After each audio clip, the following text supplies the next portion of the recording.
जय Malhar news चॅनलच्या सर्व प्रेक्षकांना सपना चौधरीचा नमस्कार। नंदुरबार येथे तेजस्विनी कृषी महिला बचत गटांच्या उत्पादनांना व्यापक बाजारपेठ उपलब्ध करून देण्याच्या उद्देशाने आयोजित या प्रदर्शनाला अभूतपूर्व प्रतिसाद लाभला। 20 ते 23 मार्च दरम्यान नंदुरबार शहरातील छत्रपती शिवाजी महाराज नाट्य मंदिर येथे पार पडलेल्या या प्रदर्शनाने केवळ विक्रीचा नवा विक्रमच प्रस्थापित केला नाही, तर महिला सक्षमीकरणाच्या दिशेनेही महत्त्वपूर्ण पाऊल टाकले आहे। या 4 दिवसीय प्रदर्शनात जिल्ह्यातील विविध महिला बचत गटांनी सहभाग नोंदवत एकूण 55 स्टॉल उभारले होते। यात कृषीपूरक उत्पादने, घरगुती पदार्थ, हस्तकला, सेंद्रिय उत्पादने तसेच पारंपरिक खाद्यपदार्थांचा समावेश होता। गुणवत्तापूर्ण व परवडणाऱ्या दरात उपलब्ध असलेल्या या वस्तूंना ग्राहकांचा मोठा प्रतिसाद मिळाला। या अवघ्या 4 दिवसांत सुमारे 50 लाख रुपयांची उलाढाल झाल्याने आयोजक आणि सहभागी महिला गटांमध्ये उत्साह व समाधानाचे वातावरण पाहायला मिळाले। प्रदर्शनाच्या समारोपीय कार्यक्रमाचे उद्घाटन जिल्हाधिकारी मिताली सेठी यांच्या हस्ते दीपप्रज्वलन करून करण्यात आले। त्यांनी महिला बचत गटांच्या कार्याचे कौतुक करत अशा उपक्रमांमुळे महिलांना आर्थिक स्वावलंबन मिळण्यास मोठी मदत होत असल्याचे नमूद केले। त्यांनी सर्व महिला बचत गटांनी उभारलेल्या स्टॉलला भेट देत विविध उत्पादनांची पाहणी केली व महिलांशी संवाद साधत त्यांना प्रोत्साहन दिले। प्रदर्शनाच्या काळात नागरिकांनी मोठ्या संख्येने उपस्थिती लावून खरेदीला प्राधान्य दिले। स्थानिक उत्पादनांना मिळालेल्या या प्रतिसादामुळे लोकल टू ग्लोबल या संकल्पनेलाही बळ मिळाल्याचे मत जिल्हाधिकारी डॉक्टर मिताली सेठी यांनी व्यक्त केले। कार्यक्रमाच्या समारोपावेळी उत्कृष्ट कामगिरी करणाऱ्या महिला बचत गटांना सन्मानचिन्ह व प्रमाणपत्र देऊन गौरविण्यात आले। त्यात जिल्हाधिकारी डॉक्टर मिताली सेठी, जिल्हाधिकारी नंदुरबार कृषी तंत्र व्यवस्थापन यंत्रणेचे प्रकल्प संचालक दीपक पटेल, महिला आर्थिक विकास महामंडळाच्या वरिष्ठ जिल्हा समन्वय अधिकारी कांतागौरी बनकर, नंदुरबार कृषी विभागाचे दीपक पाटील, CYDAचे जिल्हा व्यवस्थापक जयश्री सपकाळ यांच्या हस्ते पुरस्कारांचे वितरण करण्यात आले। यावेळी फॅशन शो मधील प्रथम नीता पाडवी, द्वितीय दुर्गा वळवी, तृतीय रंजना पाडवी, तेजस्विनी पुरस्कार 2026 प्रथम हेंगाते बहुउद्देशीय संस्था कोठली, द्वितीय श्रीमती नीलू शिरसाट, तृतीय सीमा चौरे, राजहंस दूध संकलन केंद्र वैदाने, सातपुडा निसर्ग पर्यटक गट तोरणमाळ, जिरुबाई वसावे, वर्षा हुरेज, दीपाली कलाल, रमिला वसावे, कादंबरी शेख यांना पुरस्कृत करण्यात आले। तर उत्कृष्ट स्टॉल सविता परमार, मंजुषा रघुवंशी, प्रतिभा पवार यांना सन्मानित करण्यात आले। या प्रसंगी कार्यक्रमाचे प्रस्तावित महिला आर्थिक विकास महामंडळाचे वरिष्ठ जिल्हा समन्वय अधिकारी बनकर यांनी केले। तर पुरस्कार मिळाल्याबद्दल कादंबरी शेख यांनी आपले मनोगत व्यक्त केले। तसेच जिल्हाधिकारी डॉक्टर मिताली सेठी यांनी आपले मार्गदर्शनपर मनोगत व्यक्त केले। कार्यक्रमाचे सूत्रसंचालन सुजित चौधरी यांनी केले, तर कार्यक्रमास उपस्थितांचे आभार शुभम अकोले यांनी व्यक्त केले। सपना चौधरी, जय मल्हार न्यूज, नंदुरबार।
बचत गट आणि मंचावरूनच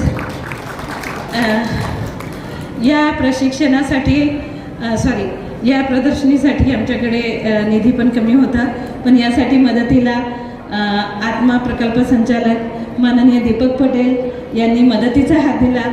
तसंच कृषी विभाग यांनी मदतीचा हात दिला। या सर्वांची मी खूप आभारी आहे। त्यांचं पण या मंचावर मी स्वागत करते।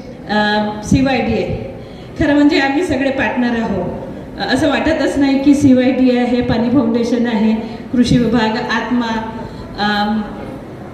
जिल्हाधिकारी कार्यालय पालकच्या भूमिकेत आहे, आम्ही सगळे त्यांचे बालकच्या भूमिकेत आहोत, पण कधी असं वाटलंच नाही की काहीतरी शासकीय कार्यालयासारखे काम करतो.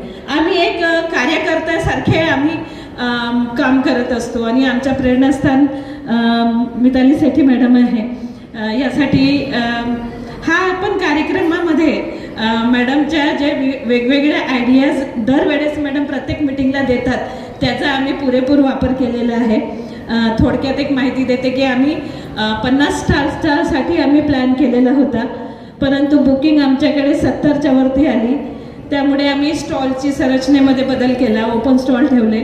याच्यामध्ये एक असं होतं की यावेळेस आमच्याकडे कमीत कमी 22च्या जवळपास स्टॉल नवीन होते जे फ्रेश होते आणि आम्हाला माहिती होता की फ्रेश स्टॉल जे आहे जास्त दिवस टिकत नाही. काहींना आम्ही होल्डवर ठेवलं, काहींना पहिले बोलवलं, खाली झाल्याबरोबर दुसरे स्टॉल आले. या प्रकारे आम्ही एकंदरीत 72 स्टॉल धारकांना याच्यामध्ये मार्केटिंगसाठी मदत केली. प्रदर्शनीचे औचित्य काय असते, सगळ्या गोष्टी शिकवता येते, ट्रेनिंग देता येते, तुम्हाला प्रॉडक्ट कसं तयार करायचं हे पण शिकवता येते, रॉ मटेरियल कुठून आणायचं, कसं आणायचं, काय बार्गेनिंग करायची, लेबलिंग, पॅकेजिंग, हे सगळं खूप छान होते. प्रश्न असते बाजारात बसून आपल्या मालाची मार्केटिंग करणे आणि जास्त प्रमाणात माल विक्री करणे, हा महत्त्वाचा आहे की तुम्ही कशा पद्धतीने आपला माल विकतात. आणि ही शिकण्याची जागा जी असते ती एक्झिबिशन असते, भले 3 किंवा 4 दिवसाचा असतो. जसं की मॅडम मी येता तुम्हाला सांगितलं, कलाल मॅडम आहे आमच्या, कलालताई जी आहे, त्यांनी सुरुवातीत एक कॅन धरून आले होते, मला बेलचा ज्यूस विकायचा आहे 10 रुपये ग्लास, 20 लिटरची कॅन भरून पहिल्या प्रदर्शनीत आले होते. दुसऱ्या प्रदर्शनीत त्यांच्याकडे हेअर ऑइल्स आणि बेलचा ज्यूस होता. आज तिसऱ्या प्रदर्शनीपर्यंत मी त्यांच्यामध्ये चेंज पाहते की त्यांनी आता खादीचे कपड्यांचा व्यवसाय सुरू केलं. का तुम्ही दुसरं साडी किंवा ब्लाऊज का नाही केलं मॅडम, हे कोणीच विकत नाही सध्या आपल्या जिल्ह्यात, हे म्हणून आम्ही स्पेशल सुरू केलं खादी शॉप. आणि महत्त्वाची अशी बाब आहे की त्यांनी दुकानाचा गाडा घेतला आणि आज त्यांनी 3 गटासोबत करार केलेला आहे की त्यांची वस्तू त्यांच्या दुकानात विक्रीसाठी ठेवणार. हे महत्त्वाची बाब आहे. तर हे जे डेव्हलपमेंट आहे, एक प्रदर्शनी आणि 2 प्रदर्शनीत लक्षात नाही येत, हे हळूहळू प्रत्येकाची लक्षात येते. विनोद भाऊचा स्टॉल गावामध्ये सुरू केलेला छोटासा व्यवसाय, त्यासाठी शहरमध्ये आले. आज त्यांच्याकडे 30 मशीने आहे. त्यांनी कालपर्यंत 75,000ची विक्री केली. आज पूर्ण फॅमिली त्याच्यामध्ये सस्टेन आहे आणि त्यांच्या हाताखाली आज 10-15 लोकांना रोजगार मिळत आहे. आणि तिथंच त्यांची धाव थांबली नाही आहे, तर ते इतर बचत गटाच्या मालाला बाजारपेठ मिळवून देण्याचा प्रयत्न करत आहे. ही मोठी जी बदल आहे, हळूहळू उद्योजक घडत आहे आणि हे सगळ्यांच्या बाबतीत होईल. ते धडगावचं जे आर्टिजनचा स्टॉल आहे, जस्ट एक विजिटमध्ये आम्ही म्हटलं तुम्ही याला मोठ्या प्रमाणावर का नाही तयार करत, तुम्ही घरी पुरता तयार करतात, जरा एकदा तुम्ही बाजारात तयार करून पहा. मागच्या वर्षीची गोष्ट आहे, यावर्षी ती ताई एवढ्या मोठ्या प्रमाणात माल घेऊन आली पण आणि पूर्ण 4 दिवस थांबली. हे पण एक खूप महत्त्वाचं असतो. 4 दिवसाच्या कार्यक्रमाच्या बाबतीत थोडक्यात सांगायचं तर पहिल्या दिवशी मॅडम कृषी विभागाचा 500 महिलांचा इथं ट्रेनिंग झाला, तेलबिया लागवडीबाबतचा खूप सुंदर प्रशिक्षण झाला.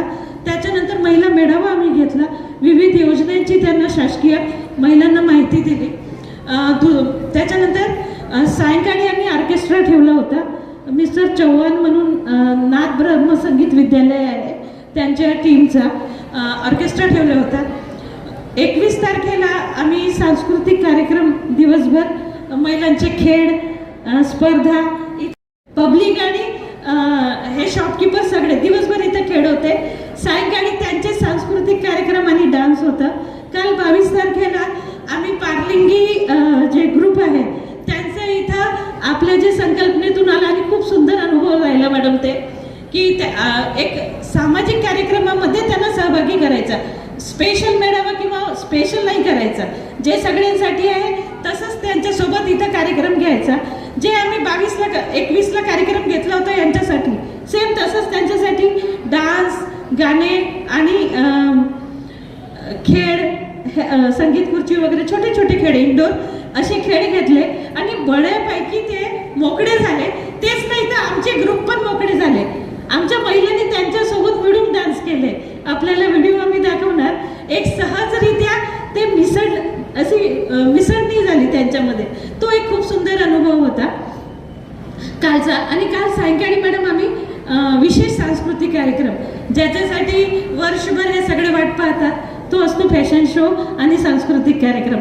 आमच्या ह्या स्टॉलधारक महिला, बचत गटाच्या महिला, इतर बचत गटाच्या आणि महिलाच नाही तर आमचं माविमचा स्टाफ, इतर पुरुष मंडळी पण त्या फॅशन शोमध्ये सहभागी होतात आणि सांस्कृतिक कार्यक्रम पण असतात. मध्ये मध्ये ते फॅशन शो सारखे रॅम्प वॉक वगैरे, कारण कुठंतरी हे फील असलं पाहिजे की मी खूप सुंदर आहे. जेव्हापर्यंत हा फील स्वतःला घेऊन होत नाही की मी खूप सुंदर आहे, तेव्हापर्यंत आपला आत्मविश्वास वाढत नाही आणि आत्मविश्वास वाढत नाही तेव्हापर्यंत यश मिळत नाही. आणि ह्या यश तुम्ही सगळ्यांना वारंवार मिळो. आम्ही पूर्ण टीम, मॅडम स्वतः आपल्या पाठीशी आहे. एवढं बोलते मॅडम. आणि कालपर्यंत 48 लाखाची उलाढाल झालेली आहे आणि ऑर्डर्सच्या बाबतीत आतापर्यंत काही माहिती नाही आहे आणि काही स्टॉलची माहिती अद्याप पूर्ण मिळालेली नाही आहे. जे अर्धवट आहे त्याच्यावरतीच आहे, म्हणजे ऑनलाईन पैशाचे आहे त्याची थोडी माहिती काही स्टॉलची येणे बाकी आहे. पण एक चांगला आमचं हे राहिलेलं आहे. आज सकाळीच बायर सेलर घेतलं. बायर सेलर घेण्याचं कारण असं होतं की काही स्टॉल आता धारक, जसं विनोद भाऊ आहे, दीपालीताई आहे, यांच्याकडे शॉप आहे, जागा आहे. त्याशिवाय मिस्टर त्यागी म्हणून आहे, HHH फाउंडेशन मार्फत आग्रामधून येऊन गेले. हनी बीच्या वरती ते काम करतात. तर त्यांनी HHH फाउंडेशन 50% मदत करते एक पेटीवरती. 5,000ची जी पेटी असेल, एक पेटी असेल तर एक पेटी ते फ्री देतात. तर हां, आपण पहिला प्रयोग राणी काजल सीमारसी जी आमची आहे त्यांच्याकडे समृद्धी महिला बचत गट सोबत केला आहे. ऑलरेडी 10 पेटी तिथं आता आमच्या उतरल्या आहेत. 10 पेटी आणखीन उतरणार आहे. तर आता आम्ही धडगावमध्ये पण आमचा व्हेजिटेबल क्लस्टर आहे, तिथंही आम्ही हा प्रयोग त्यांच्यासोबत करणार. एकंदरीत 100 महिला त्यांच्यासोबत जोडायचं आहे. हा करार आम्ही आमच्या फेडरेशन मार्फत, 3 फेडरेशन मार्फत, धडगाव आणि अक्कलकुवाच्या, त्यांच्यासोबत करत आहोत. या प्रकारे झालेला आहे आमचा महाराष्ट्र प्रदान करण्यात येत आहे. जोरदार टाळ्यांनी अभिनंदन. जाऊ जय शिवराय. सर्वप्रथम मी नंदुरबार जिल्हा प्रशासन आणि महाविमच्या सर्व टीमचं मनापासून अभिनंदन करते की आज एवढ्या मोठ्या प्रमाणामध्ये महिला सशक्तीकरण, सबलीकरण आणि एवढा एक मोठा व्यासंगत आपण निर्माण केला आणि सगळ्यांना काम देण्याचे मोठं आपण इथे काम करताय. आणि अगेन आभार की आज मला इथे आज सन्मानित करण्यात आलं. खरं तर ही चळवळ माझ्या एकटीची नाही आहे, संपूर्ण महाराष्ट्रभर आज ही चळवळ आमच्या समुदायातील लोकांची चळवळ आहे. आज तृतीयपंथी समाजाचा आवाज, LGBTQ कम्युनिटीचा आवाज म्हणून आज मी नंदुरबार येथे जिल्हा प्रशासन अधिकारी, जिल्हाधिकारी आपल्या डॉक्टर मिताली सेठी यांच्या प्रेरणेतनं आज आम्ही इथे काम करत आहोत. सर्वप्रथम मी मॅडमला मनापासून अभिनंदन करते, शुभेच्छा देते की त्यांना यावर्षी महाराष्ट्रीयन लोकमत महाराष्ट्रीयन ऑफ द इयरचा पुरस्कार मिळाला. महाराष्ट्रीयन ऑफ द इयर म्हणजे या महाराष्ट्रातल्या प्रत्येक कानाकोपऱ्यामध्ये प्रत्येक घटकाला धरून काम करत असताना त्यांची पोहोच कुठेतरी महाराष्ट्राने हेरली, धरली आणि आपल्याच सगळ्या लोकांमुळे, आपल्या सगळ्या आदिवासी समाजातल्या लोकांसाठी त्यांनी जे आज इथे काम करून ठेवलेले ते खरंच खूप सुंदर आहे. प्रत्येक वंचित घटकाला आपलं समजून पुढे घेऊन जात असताना त्या क्षेत्रातील मातब्बर लोकांना, त्या क्षेत्रातील लीडरला, मला आजही आठवतं मॅडमनी मला पहिल्यांदा बघितलं तेव्हा म्हटलं होतं की कादंबरी, तुझ्यासारखी कादंबरी आमच्याच नंदुरबारमध्ये सुद्धा घडल्या पाहिजेत आणि हे जे तुमचं नेतृत्व आहे हे कुठेतरी समाजामध्ये पुढे नंदुरबार जिल्ह्यासाठी सुद्धा आलं पाहिजे. आणि त्याच अनुषंगाने मॅडमच्या आज सहाय्याने आज आपण इथे ट्रान्सजेंडर सेल 15 ऑगस्ट 2025 रोजी चालू केला. आणि ट्रान्स कॅफे जे काल मुलांनी आपल्यासमोर त्यांचे वेगवेगळे सुंदर अनुभव सांगितले. मला असं वाटतं पहिल्यांदा इकडे नंदुरबारमध्ये LGBTQI समुदायाला एक एवढा मोठा प्लॅटफॉर्म मिळाला आणि ते काल फर्स्ट टाईम सगळ्यांशी इंटरॅक्शन केलं, त्यांनी बोलले. माईकवरती येऊन बोलणं ही मोठी गोष्ट खूप आहे. कारण का जेव्हा आपण समोर बसतो आणि तिथून इथपर्यंतचा प्रवास करतो तेव्हा माझं म्हणणं कोणीतरी ऐकावं आणि माझे अनुभव कोणीतरी ऐकावे. ते बोलण्याचा कॉन्फिडन्स, ती बोलण्याची शक्ती आणि ती बोलण्याची प्रेरणा आज नंदुरबार जिल्हाधिकारी यांनी आज आम्हाला दिली. आणि आज CYDA संस्था असू दे, इतर CPO NGO असू देत, ज्या आज कळकळीने समुदायासाठी काम करत आहेत, सगळ्यांना धरून आज आम्ही समाजाच्या या मुख्य प्रवाहामध्ये येण्याचा एक आम्ही पर्वाची नवीन सुरुवात करत आहोत.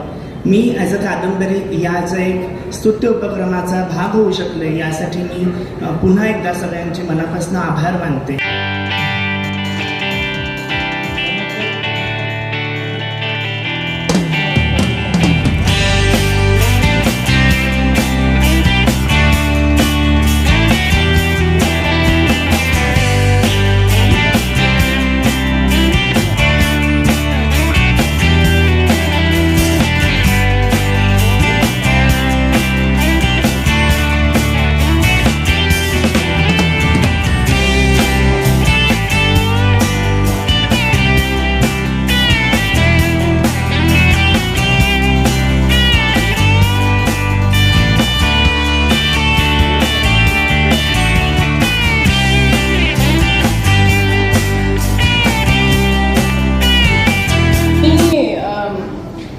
आज जे सलवार सूट घातले ते तुमच्यापैकी एकाने सिलाई केली आहे याची. तर मला असं वाटते की भरपूर वेळ आपण असं म्हणतो की मी काहीतरी केलं आहे किंवा मी हे सगळं केलं आहे. मॅडम मला सांगत होते की त्यांची मावींची टीम नाशिकमध्ये होती 2 दिवसापासून आणि 2 लोक मॅडम आणि शुभम मला वाटतं 2 लोक होते जे 4 दिवसापासून हे पूर्ण जी प्रदर्शनी आहे त्याचं मॅनेजमेंट करत आहेत. माझ्यासोबत चालताना मॅडमचा चष्मा तुटला आणि ते त्यांना किती नंबर आहे तुमचा? नंबर किती आहे? 3.5 त्यांचा नंबर आहे. चष्मा तुटल्यानंतर त्यांनी चष्मा सोडला आणि त्यांनी सांगितलं ठीक आहे मी कसं तरी मला माहिती नाही आहे ते कशा स्टेजवर उभे आहेत तर त्यांचा चष्मा पाठवले मी पहिले रिपेअरसाठी. So I think the only way म्हणजे आपण आता बघितलं की MSRLMचं जेव्हा आपल्याकडे प्रदर्शनी झाली तेव्हा 5 दिवसात 53 लक्षाचा उलाढाल झाला आपला. माविमचं आता जवळपास 50 लक्षाचं होतील. याचा अर्थ असा आहे की ऑलमोस्ट एक आठवड्याभरात आपण 1 कोटीचा उलाढाल आपली महिला करू शकली. ही काही छोटी गोष्ट नाही आहे. आज मला नवऱ्यांना बघून पण खूप आनंद होतोय. खूप सारे नवरे पण आले आणि महिलांचे बिझनेसमध्ये सामील होत आहेत. कदाचित घरात जेवण वगैरे बनवत असतील, मुलांची काळजी घेत असतील.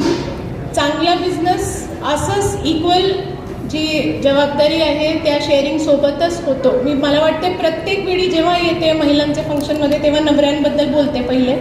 तर त्यामुळे नवऱ्यांचं जे कॉन्ट्रीब्युशन आहे महिलांच्या बिझनेसमध्ये आपण मला वाटतं 10 वर्षापूर्वी उलटं बोलत होतो की नवऱ्यांच्या बिझनेसमध्ये महिलांचं जे कॉन्ट्रीब्युशन होतं.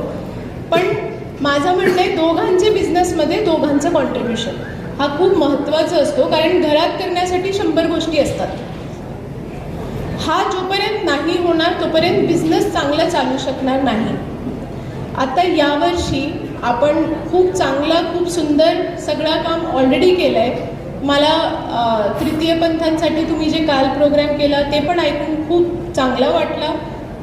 हा पण खूप चांगला वाटला की मी पहिल्यांदा बघितलं आहे की आतमध्ये येताना जेवणाचे स्टॉल पहिले लावले. सो दिस ऑल्सो रिफ्लेक्ट्स की एक खूप चांगली बिझनेस सेन्स आहे आपल्यामध्ये. आपल्याला कळते की बिझनेस कसं चांगला चालतो. नवीन स्टॉल्सला बघून खूप आनंद झाला. धडगाव अक्कलकुवापासून महिला इथे येऊन 4 दिवस थांबले, त्यांचा अरेंजमेंट आम्ही काल केला, ते पण खूप चांगलं वाटलं. आता यापुढे आपल्याला काय काय केलं पाहिजे म्हणजे आपण यावर्षी 1 कोटीची उलाढाल केली, याला आता अजून आपल्याला कसं वाढवता येईल यासाठी 2-3 गोष्टी आपण आता यावर्षी करत आहोत आणि मी तुम्हाला सांगते सो दॅट त्यापैकी कोणती पण गोष्टीचा तुम्हाला लाभ घ्यायचा आहे तर तुम्हाला त्यासाठी आमच्याकडे अप्लाय करता येईल. नंबर 1 तर महाराष्ट्रामध्ये आता एक नवीन स्ट्रॅटेजिक प्लॅनला काय म्हणतो आपण मराठीमध्ये जिल्ह्याचा एक जिल्हा विकास आराखडा आम्हाला तयार करायचा आहे आणि आपल्याकडे जे पण जिल्ह्यासाठी निधी येतो त्याचे पैकी 25% जे पैसे असतात ते आमच्याकडे असतात तुमच्यासाठी उद्योजकता निर्माण करण्यासाठी. आणि मला असं वाटते की विकासात्मक गोष्टीमध्ये IAS नाही, ऑफिसर्स नाही, कोणी पण नाही, सर्वात मोठा वाटा उद्योजकांचाच असतो. तर तुमची केपेबिलिटी निर्माण करणं हा आमचा दायित्व आणि जबाबदारी पण आहे. आता त्या जिल्हा विकास आराखड्यामध्ये आपल्याला आपला बिझनेस अजून चांगल्या करण्यासाठी कोणती गोष्टीची गरज आहे हे जर आपण माविमला सांगितलं की आम्हाला सपोज ऑजार बँक हवा आहे किंवा आम्ही आत्ता काहीतरी मिलेट्स वगैरे आपल्या शेतातून आमचे निघतात आणि त्याची प्रोसेसिंग करण्यासाठी आम्हाला अजून काही हवं आहे, ते प्रपोजल जर तुम्ही देऊ शकले तर आम्ही तुमचे प्रपोजल्स कागदपत्र जे आहे ते प्रोसेस करून तुम्हाला ती गोष्टी जवळपास 10% तुम्ही दिले, 90% सबसिडीवर आम्ही देऊ शकतो. तर ते एक चांगलं तुमच्याकडे ती संधी आहे, कारण शासनाची कधी कधी जी स्कीम्स येतात त्यामध्ये सबसिडी कमी असते. तर मोठी सबसिडीवर गोष्टी तुम्हाला डिस्ट्रिक्टच्या प्लॅनमधून मिळू शकतात. तर त्याच्याबद्दल आता विचार करायला सुरू करा. दुसरा, आपल्याकडे मिलेट्सचा महाराष्ट्रामध्ये सर्वात मोठा क्लस्टर आहे. जवळपास 12,000 हेक्टर आपल्या जिल्ह्यात जे मिलेट्स आहेत त्याचं कल्टिवेशन होतं, जे भरड धान्य हे सगळे आपण म्हणतो. याच्यासाठी आता आम्ही यावर्षी भारताचं जे शिखर इन्स्टिट्यूट आहे, Indian institute of millets research, त्यांच्यासोबत करार केला आहे आणि त्यांच्यासोबत आम्ही पहिला प्रायमरी प्रोसेसिंग युनिट आपल्या डिस्ट्रिक्टमध्ये उभा करत आहोत. आपल्यापैकी काही लोक हैदराबाद जाऊन आले आहेत. पहिला बॅच कोण गेलं आहे? हात तुमचे उभे आहेत. तर काही लोक जे हैदराबाद जाऊन आले त्यांच्यासोबत माझी भेट झाली आणि मग तुम्ही सांगितलं की मॅडम आम्हाला मिलेट्सचा केक तयार करायचं पण आमच्याकडे ओव्हन नाही आहे. ही संस्था आहे, त्यांना सांगितले की यावर्षी आम्हाला मिलेट्सची पहिली बेकरी उघडायची आहे आपल्या जिल्ह्यात, जे महिला चालवणार. तर त्याची तयारी आपण आता सुरू करा की आपल्याला प्रायमरी प्रोसेसिंग युनिट मिळालं आहे. सेकंडरी प्रोसेसिंग युनिटची तयारी पण आम्ही आता करत आहोत. आपल्याला एक इंडियन ग्रामीण सर्व्हिसेस आहे, ते 10 लक्षाचा मदत पण करत आहेत तो क्लस्टर तयार करण्यासाठी. तर तो दुसरा. तिसरा, आमचं भारताचं जे डेअरीचं शिखर इन्स्टिट्यूट आहे, नॅशनल डेअरी डेव्हलपमेंट, त्यांच्यासोबत करार झाला आहे. तर कोणी पण आता मॅडमनी मला सांगितलं की तुमच्यापैकी एक गट रोजचं 100 लिटर दूध देते. तर तो दूध प्रोक्युअरमेंट त्यांचा आता 2-3 आठवड्यात सुरू होतील आणि ते तुम्हाला सगळ्यांना मार्केटचा भाव देतील. तर ते रोज जे तुम्ही दूध करत आहात, तुमचं प्रशिक्षण आणि तुमचं पूर्ण हे, आणि जितके लोक जितका दूध करू शकतात ते सगळं दूध ते घेऊन जाणार. त्यांनी आम्हाला एश्युअर्ड प्रोक्युअरमेंट सांगितलं आहे की ज्यांनी जितकं पण दूध घेतला आम्ही ते घेऊन जाऊ. आणि शेवटची गोष्ट, आम्ही यावर्षी आता जिल्ह्यामध्ये 2 रुरल मार्ट्स तयार करत आहोत. म्हणजे आपण जे 4 दिवसाची प्रदर्शनी, 3 दिवसाची प्रदर्शनी हे करतो, पण आता सॅटर्डे संडे मी नव्हती आणि मला तुमची गोष्टी घ्यायची आहे, मग आता उद्या मी कुठे जाणार? तर यासाठी तुम्हाला एक परमनंट व्यासपीठ कसं देता येईल, तो एक परमनंट दुकान राहील ज्यामध्ये तुमच्या सगळ्यांचं सामान आम्ही नेहमी ठेवू शकतो. एक मॉलसारखं आम्ही तयार करत आहोत ज्यामध्ये तुम्ही तुमचं सामान द्यायचं आणि जेव्हा तो विकला तेव्हा तुम्हाला ते पैसे त्यांचे मिळून जाईल. त्यामध्ये एक मार्ट प्लस एक कॅफेचा विचार आम्ही एक नंदुरबारमध्ये करत आहोत आणि एक तोरणमालमध्ये करत आहोत, कारण तिथे टुरिस्ट वगैरे भरपूर येतात. त्याचे पैसे आम्हाला नीती आयोगमार्फत आले ऑलरेडी आणि मोस्टली हा मॉल डिसेंबरपूर्वी आमचा कन्स्ट्रक्ट होतील आणि ते आम्ही सुरू करू. आणि तृतीयपंथीयांसाठी जसं कादंबरीने सांगितलं, प्लस थोडे इनिशिएटिव्स आता आम्ही स्पेशली एबल्डसाठी पण आमचा विचार आहे की त्यांच्यासाठी पण आम्हाला केलं पाहिजे. सो खूप मोठी अम्ब्रेला आहे की आम्हाला कसं हे सगळं तयार करायचं. पण मी एक पण गोष्टी करू शकणार नाही जर तुमचा सहभाग किंवा तुमची उद्योजकता नाही राहिली. तर आपल्यापैकी भरपूर महिला, भरपूर पुरुष आहेत ज्यांना मी वारंवार आता भेटली आणि तुम्ही तुमचं काम करत आहात. तर माझी शेवटची एकच विनंती आहे की तुम्ही तुमचे कामांचा पुढचा टप्पा गाठण्याचा प्लॅनिंग ठेवा आणि तुमच्या सोबत अजून 10 लोकांना जोडा या उद्योजकतामध्ये. तुम्ही लोकांना जोडलं की तुमचं जे प्रॉडक्ट आहे त्याची कॉस्ट कमी होतील आणि त्याला जास्त बिझनेस मिळतील आणि ते जास्त व्यापक लोकांसोबत पोहोचतील. तर ही संकल्पना आपण करू आणि सोबत मिळून या जिल्ह्याला अजून उंच शिखरवर आपल्याला कसे घेऊन जायचं त्याची तयारी आपण नेहमी ठेवतोच आणि पुढे पण घेऊन येऊ.